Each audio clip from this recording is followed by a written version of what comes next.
আজকে এয়ার ফ্রায়ারে লিট্টি বানাচ্ছি। ভালোই হবে কিন্তু এয়ার ফ্রায়ারে লিট্টি বানালে, তাই না?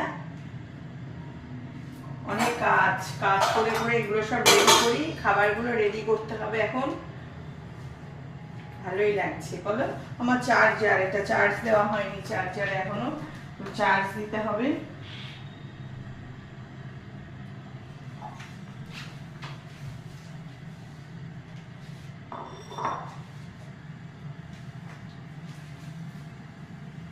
উপর থেকে আবার নিচে রান্না করে চলে এসেছি আমরা, বলো। নিচে নিচে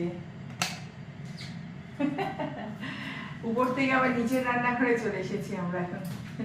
উপরে রান্নাঘরে কিছুটা গোছালাম, গুছিয়ে এখন নিচের রান্নাঘরে এসেছি। নিচের রান্নাঘরে এসে এখন এয়ার ফ্রায়ারে লিট্টি বানাচ্ছি, লিট্টি। কারণ এয়ার ফ্রায়ারটা আমি নিচের রান্না কিচেনে রেখেছি, কারণ উপরের কিচেনে জায়গা নেই, মাইক্রোওয়েভ সব কিছু উপরের কিচেনে, ইন্ডাকশন তা এখানে রেখে দিয়েছি। এয়ার ফ্রায়ারটা এখানেই রান্না করতে আমার সুবিধা হয়, খোলা মেলা জায়গা আছে। তবে এখানে আমি ঠাকুরেরই বেশি কাজ করব। লিট্টি আর চোখা না, চোখা বানাই, লিট্টি আর চাটনি বানিয়েছি। লিট্টি আর চাটনি, তাহলেই ভালো। লিট্টি আর চাটনি বানিয়েছি আজকে। আর শীতকালে লিট্টি এখানে রান্নাঘরে যদিও আমি বেশি কিছু করি না, কারণ এখানে আমি ঠাকুরের বেশি কাজকর্ম করি রান্নাঘরটা, এই কারণে।